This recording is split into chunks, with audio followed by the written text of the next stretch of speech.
Hi guys, this is Sharon Terry, licensed professional counselor out of good old Texas.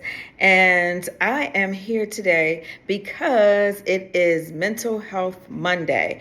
Now, you guys know I said that we would be doing Mental Health Monday for Mental Health Awareness Month, which is May.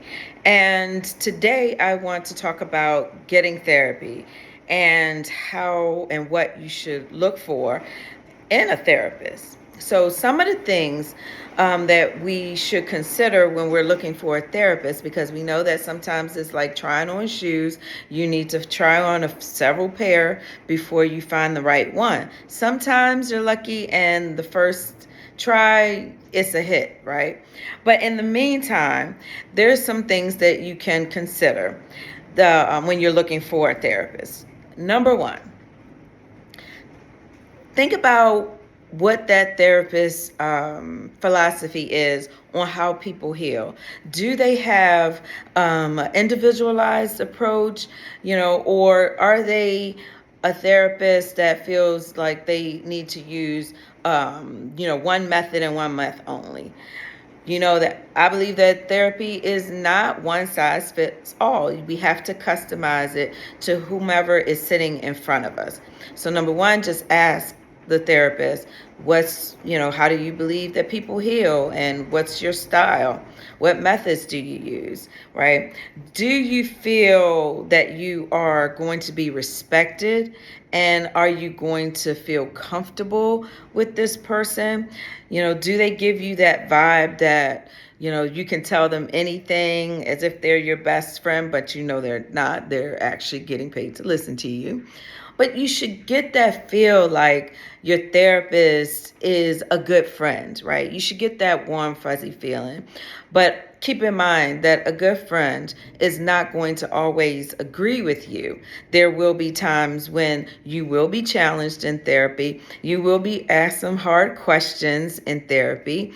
This is something that is there to help you. We give you tools to use to work outside of the hour that you see us, right? So another thing you can think about, so that's number two, making sure that you're comfortable, making sure that you're heard, also that your boundaries are respected, right? We as therapists are here to align with you, to help you accomplish the goals that you need, to alleviate stress, pain, suffering, whatever it is that you may be going through. It may be grief. We have to align with what your goals, your personal goals are. It's not our idea of what you need, right? We can give you assessments to kind of figure out where you are, to figure out what your baseline is. But at the end of the day, it's your therapy. So we can't infringe upon what your rights are, what your boundaries are. So, if you're going into a therapist and you don't want to talk about a specific topic and your therapist is pushing you to do so, then that's not, your boundaries are not being respected at that point. So you should be free enough to tell your therapist, hey, I'm not ready for that, or I don't want to talk about that right now, right? So then you may be able to talk about it later, but we shouldn't force our thoughts and our opinions on you. Now, also, that's number four. So making sure that your boundaries are respected. Also, think about, like I said, the interpersonal relationship that you have with your therapist. I've had clients that come to me and say, hey, I know therapists aren't supposed to judge, and I want to tell you something. I know you're not going to judge, but I'm not,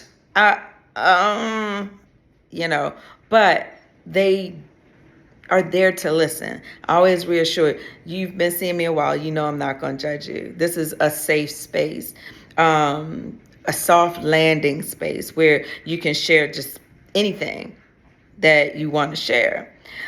So making sure that you are comfortable with your therapist, that connection. Are you vibing with your therapist, right? Can your therapist meet you where you are? These are things to consider, even if you're with a therapist right now? You know, ask yourself these questions. You may have a great relationship, but sometimes we have to reevaluate. You know, is this still a good fit for me? Do I need more? Maybe I need a specialist in, let's say, PTSD, or a specialist in anxiety, or whatever it may be. Maybe you are going through an identity crisis. You know, think about number 5. Think about what you need as an individual. What specifically are you struggling with? And then maybe seek out someone who specializes in that area of expertise. So, the therapist should also be making your goals and what you want to get out of therapy their priority. So every now and then we should be checking in with our clients, or checking in with you, or you can even check in with your therapist to make sure that you guys are still on the path of where you want to go as far as your therapy goals. You know, maybe your goal is you want to accomplish you want to accomplish moving, or you want to accomplish getting a new job, or you want to be able to be more comfortable in social settings. That's something to think about, right? Are you starting to see differences? Typically, research says that you should start seeing some differences within 6 to 8 weeks of going to therapy. I've had clients who started seeing differences, right, well, I would say within 3 to 4 weeks. But those clients are those who actually did the work, right? Therapy works if you work it. You know, once you're outside of the therapist's office, there are some things that you have to do as well. So, again, another thing is making sure that their availability matches yours. So, do you prefer to have a therapist in person, or would you prefer virtual therapy? Either way, I think that's depending on what your issues are, depending on if you are comfortable with being online and with technology.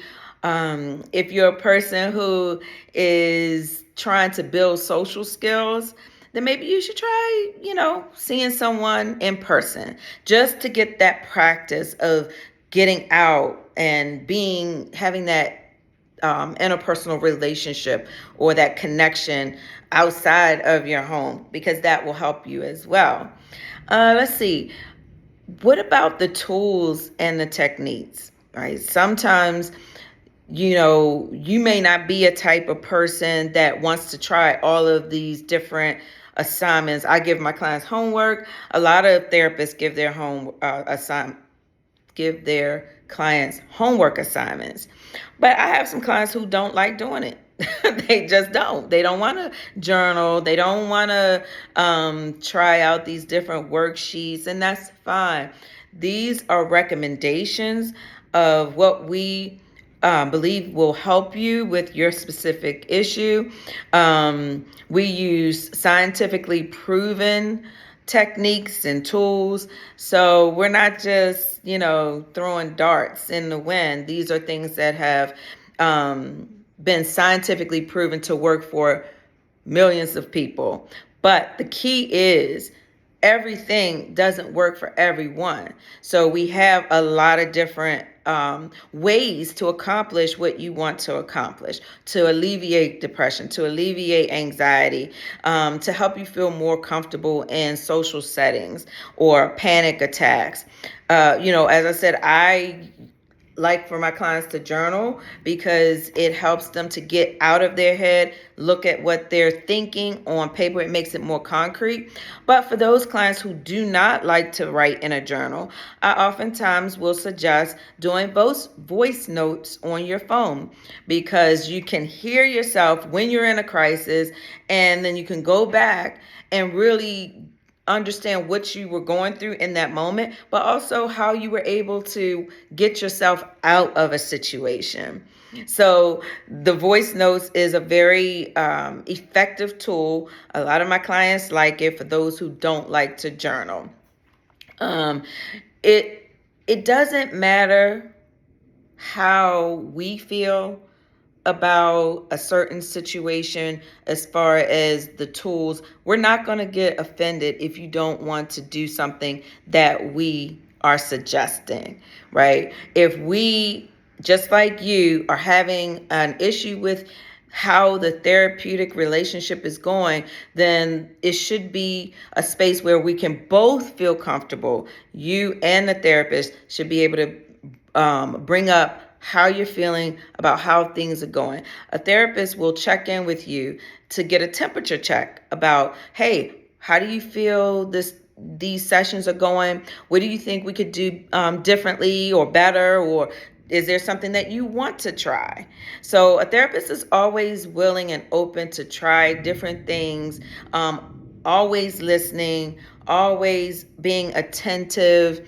They're focused on you and only you during that therapy session.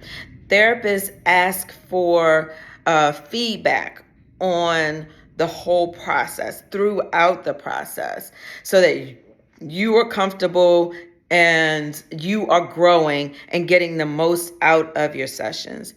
Also, ask if there's a sliding scale for payment, because you may not have insurance, but don't let that stop you. There are agencies or online versions of therapy that can give you sliding scales where you're not having to pay 100 or 125.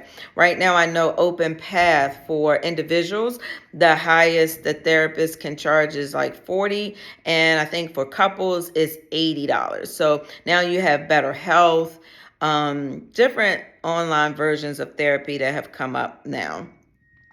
So those are some of the things to consider when you're looking for a therapist, or if you are currently in therapy. So just a quick recap: make sure that they are providing an individualized and tailored approach to whatever your needs are. Okay, number two, make sure that you're comfortable and you feel heard and respected during the therapy process. Now, also, number three is making sure that your boundaries are respected, that we're going along with what your therapy plan is.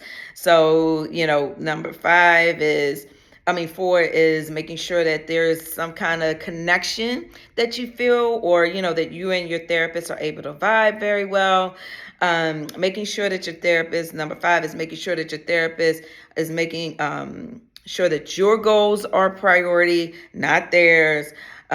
You may need a special, number six is a specialist, right? Check in with what their specialties are, and if not, they can refer you to someone else who does specialize in the area that you need. Check out what number seven is, checking out what their schedule is, making sure it's in alignment with yours, if you need virtual or in person. The tools, checking in on the tools and the resources that you need. Number nine, make sure that you feel that the therapist is trustworthy and approachable. You shouldn't feel like you're being judged during therapy. And make sure that you are providing feedback. A therapist will ask you for your feedback, just as you're asking for feedback as well. How are things going? All right. So those are some 10 tips on things to consider when you're trying to find a therapist. You can also find therapists on Psychology Today, which is a directory of therapists that have been verified and vetted.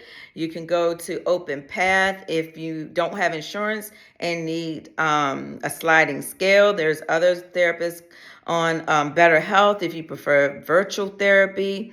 So we want you to get better. You do not have to suffer any longer alone. And remember that self-care is not an option. It is necessary when you learn to love yourself. It doesn't matter who doesn't. And for the month of May, I'm going to discount the journal to $15.99 for the whole month of May. So get out there, do your search, do your homework, and find you a therapist to take care of your mental. Have a great day.